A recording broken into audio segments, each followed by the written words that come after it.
Sekarang kita bergabung dengan Profesor Denny Indrayana yang lagi di Australia, pakar hukum tata negara juga. Selamat malam, Prof. Selamat pagi Bang Karni, 1:30 di Melbourne. Kan 4 jam. 4 jam. Karena sini jam berapa baru? Oh Setengah iya, 2 pagi Bang Karni. baik. Terima kasih masih bergabung sama kita. Kepikir pendapat Profesor Denny ini. Kalau dengar diskusi tadi. Baik Bang Karni, ada beberapa hal yang ingin saya sampaikan. Saya mulai dari kesimpulan. Putusan MK yang terkait dengan soal syarat umur Capres dan Cawapres ini, kita sebut saja putusan 90 ya, nomornya. Saya berkesimpulan, putusan ini bukan hanya syarat cacat konstitusional yang akan saya jelaskan, tetapi lebih jauh dia dapat dan harus dikatakan tidak sah. Saya ingin kita tidak jauh-jauh menggunakan progresivitas. Cukup membaca aturan yang ada dalam Undang-Undang Dasar 45, Undang-Undang Mahkamah Konstitusi, dan Undang-Undang Kekuasaan Kehakiman. Jadi pendapat ini bukan pendapat di luar pasal, tapi adalah pendapat yang berdasarkan teks, berdasarkan penafsiran gramatikal dan juga sistematis. Mengapa? Benar bahwa kalau kita, maaf kalau saya menggunakan pasal-pasal ya, karena saya akan sangat membuktikan bahwa memang ini adalah pendapat yang bahkan tekstual gitu. Benar bahwa pasal 24C ayat 1 Undang-Undang Dasar 45 yang tadi disampaikan oleh Abang Margarito mengatakan Mahkamah Konstitusi berwenang mengadili pada tingkat pertama dan terakhir yang putusannya bersifat final untuk menguji undang-undang terhadap undang-undang dasar. Sebenarnya yang disebut di situ kata-katanya final. Tidak ada kata-kata mengikat sebenarnya. Tetapi konsep ini kemudian kita sebut sebagai konsep final and binding. Tingkat pertama, terakhir, dan langsung berlaku. Nah, karena konsep final and binding itu, kita berpandangan tidak ada yang bisa mengkoreksi putusan Mahkamah Konstitusi. Itu masih benar. Tetapi sebenarnya dalam Undang-Undang Mahkamah Konstitusi sendiri dikenal konsep putusan MK bisa tidak sah. Bisa tidak sah. Pada saat apa? Pada saat putusan MK tidak diucapkan dalam sidang terbuka untuk umum. Itu adalah pasal 28 ayat 5 dan 6 Undang-Undang MK. Dan konsekuensinya, selain tidak sah, Undang-Undang Kekuasaan Kehakiman mengatakan putusan batal demi hukum. Jadi ada konsep tidak sah dan konsekuensi batal demi hukum berdasarkan Undang-Undang MK dan Undang-Undang Kekuasaan Kehakiman. Kita lanjut. Dalam Undang-Undang Kekuasaan Kehakiman, putusan yang tidak sah itu ternyata bukan hanya berkaitan dengan tidak dibacakan di depan umum, tetapi karena tidak mundur dalam penanganan perkara yang mempunyai benturan kepentingan. Jadi dalam Undang-Undang Kekuasaan Kehakiman, Undang-Undang Nomor 48 tahun 2009, dikatakan wajib mengundurkan diri dari persidangan apabila ia, maksudnya hakim, mempunyai kepentingan langsung atau tidak langsung dengan perkara yang sedang diperiksa. Ini tadi yang disampaikan di awal oleh Bang Karni. Bagaimana akibatnya? Dikatakan jika hakim yang mempunyai kepentingan langsung atau tidak langsung itu tidak mundur, maka pasal 17 ayat 5 dan ayat 6-nya, ayat 6 mengatakan putusan dinyatakan tidak sah Nah, ini penting untuk mengatakan konsep final and binding itu bisa dikoreksi dalam hal dua, tidak sah. Pada saat tidak dibacakan di depan umum, dan pada saat hakim tidak mundur memeriksa mengadili, padahal dia punya benturan kepentingan. Kenapa undang-undang kekuasaan kehakiman kita jadikan dasar untuk mengatakan dia tidak sah pada saat hakimnya tidak mundur? Karena pasal 24A ayat 2 dengan jelas mengatakan kekuasaan kehakiman itu MA dengan badan peradilan di bawahnya dan Mahkamah Konstitusi. Jadi undang-undang kekuasaan kehakiman tadi itu berlaku dan mengikat kepada Mahkamah Konstitusi. Apalagi dalam peraturan Mahkamah Konstitusi nomor 9 tahun 2006, khususnya prinsip kedua tentang ketidakberpihakan, atau di situ tertulis tak berpihakan, butir 5 huruf B-nya mengatur hakim konstitusi, saya tegaskan katanya adalah harus. Hakim konstitusi harus mengundurkan diri dari pemeriksaan suatu perkara karena alasan-alasan B, hakim konstitusi tersebut atau anggota keluarganya mempunyai kepentingan langsung terhadap putusan. Mari kita simak apakah hakim konstitusi Anwar Usman ini ada kaitan langsung putusannya dengan keluarganya, iparnya, Pak Jokowi dan Gibran Raka Buming Raka.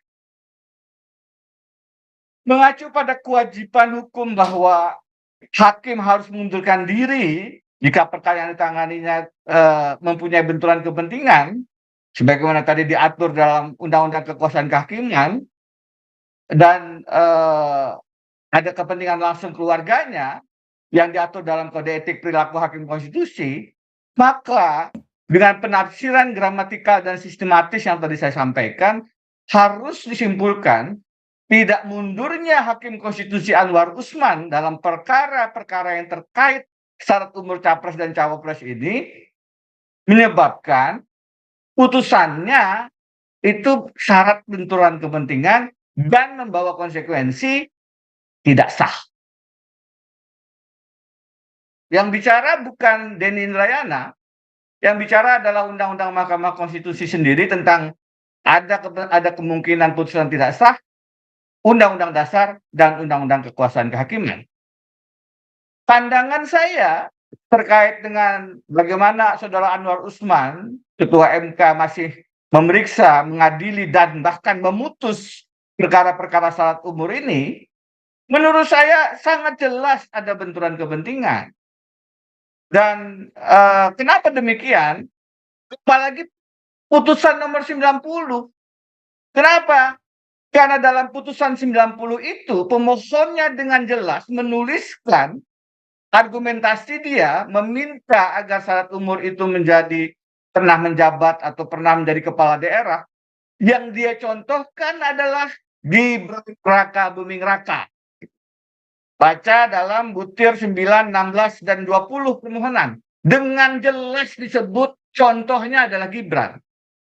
Jadi terkait langsung dengan Anwar Usman sebagai pamannya, sebagai om. Karena itu banyak viral mengatakan setelah putusan ini, makasih om. Maka tidak bisa dikatakan meskipun Gibran dan Jokowi bukan pemohon, maka ini tidak terkait dengan Gibran dan Jokowi. Saya karena itu, Bang Karni, tanggal 27 Agustus 2023, hampir 2 bulan, 1,5 bulan yang lalu, telah secara resmi mengajukan dugaan pelanggaran etik Ketua MK Anwar Usman. Resmi saya masukkan ke MK-MK. Dan di situ saya jelaskan secara runtut mengapa ada benturan kepentingan dan mengapa Anwar Usman harus mengundurkan diri. Jelas dalam Undang-Undang Kekuasaan Kehakiman, jelas dalam Kode Etik dan Perilaku Hakim Konstitusi, dan bahwasannya hakim harus mundur dalam perkara yang terkait dengan keluarganya, itu adalah prinsip konsep universal. Kami berdiskusi di sini, misalnya saya dengan Profesor Tim Lindsay dari Melbourne Law School, kami berdua berkesimpulan tidak ada keraguan Anwar Usman harusnya tidak memeriksa perkara ini, apalagi ikut memutus. Jadi, karena putusan 90 diperiksa, diadili, bahkan diputuskan oleh Ketua MK yang nyata-nyata punya benturan kepentingan, tidak mundurkan diri, maka tadi saya katakan, putusan ini sesuai dengan Undang-Undang Dasar, Undang-Undang MK, Undang-Undang Kekuasaan Kehakiman, harus dinyatakan tidak sah. Demikian Bang Karni, jadi putusan ini tidak bisa dijadikan dasar untuk pendaftaran Pilpres 2024. Karena banyak sekali catat-catat konstitusionalnya, misalnya satu, harusnya tidak diterima karena pemohonnya tidak punya kerugian konstitusional. Itu disampaikan oleh Hakim Konstitusi Soehartoyo. Harusnya dinyatakan gugur karena sudah ditarik meskipun dibatalkan penarikannya. Itu dinyatakan oleh Hakim Konstitusi Arief Hidayat.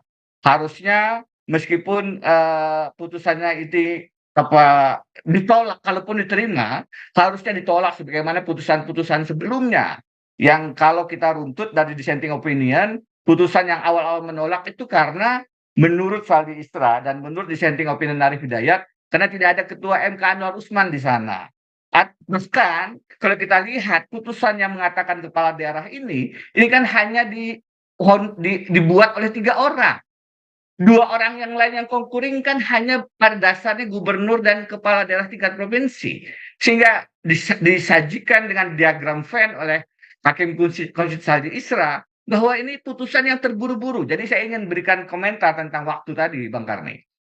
Ini putusan harusnya bisa cepat diputuskan sebagaimana putusan-putusan yang lain ditolak atas prinsip open legal policy. Kenapa dinyatakan buru-buru oleh Hakim Konstitusi Saldi Isra dalam dissentingnya? Karena sebenarnya ini aneh putusan. Mau dikatakan ada 5 yang memutuskan kepala daerah, pernah atau sedang kepala daerah, padahal yang mengatakan pernah atau sedang kepala daerah hanya 3. Saldi bilang, ini harusnya rapat pemusyawaratan hakim lagi. Tapi ada yang buru-buru, itu poinnya. RPH-nya 3 kali, Bang Karni. Tapi belum ketemu, karena baru 3 yang sebenarnya akan sepakat dengan kepala daerah. Yang 2 walaupun konkuring, Eni Nurbaningsi dan Daniel Yusmik, itu sebenarnya konkuringnya hanya pada gubernur dan kepala daerah. Dan benar, kalau kita lihat rumusan pasalnya, pernah atau sedang menjadi kepala daerah sebagai dalam pemilihan umum ini kan sangat terasa punya maksud untuk memberi kesempatan kepada Gibran. Mengapa demikian? Pernah saja itu kemudian diberi garis miring sedang. Sedang ini persoalan. Sedang berapa lama? Sedang sehari berpengalaman. Sedang 2 hari menjadi kepala daerah. Apakah berpengalaman? Sedang itu kan menjadi problematik kemudian. Tapi dan pemilihan umum kemudian atau kepala daerah. Kepala daerah diberikan tempat yang lebih. Kenapa tidak pemilihan umum sebagaimana anggota DPR, DPD, DPRD, dan kepala daerah? Kenapa kemudian hanya kepala daerah yang kemudian diberikan ruang sedemikian oleh putusan MK ini? Itu semua menunjukkan memang ada indikasi putusan ini dipersembahkan kepada seorang anak presiden. Karena itu saya merekomendasikan Bang Karni, hari ini tentang pendapat bahwa putusan ini tidak sah, saya berikan kepada publik dan saya sebarkan bahwa putusan 90 yang tidak sah itu memang sebaiknya tidak dijadikan dasar untuk pendaftaran Pilpres 2024. Bahwa siapapun yang menjadi pasangan calon dalam Pilpres 2024, bukan hanya Gibran ya, dengan hanya menyandarkan pada putusan 90 akan beresiko dinyatakan tidak memenuhi syarat sebagai paslon dalam Pilpres 2024. Kan kalaupun berhasil terpilih, beresiko dimakzulkan karena sebenarnya tidak memenuhi syarat sebagai pasangan calon presiden. Ingat, salah satu pintu masuk pemakzulan adalah tidak memenuhi syarat.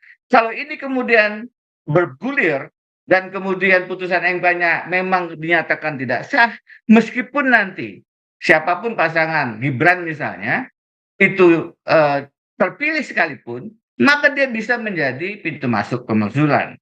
Yang terakhir, saya tentu saja mendorong agar ini agak sulit mestinya Mahkamah Konstitusi, karena itu harus didukung oleh seluruh elemen yang masih cinta Indonesia untuk memproses pelanggaran etika ini secara serius untuk mengembalikan dan menegakkan kembali marwah, harkat, martabat dan kehormatan Mahkamah Konstitusi yang sudah runtuh oleh putusan. Saya mengutip klausul dalam banyak putusan MK. Putusan ini adalah putusan yang intolerable, tidak dapat ditoleransi, karena itu harus dinyatakan tidak sah demi konstitusi. Baik, terima kasih.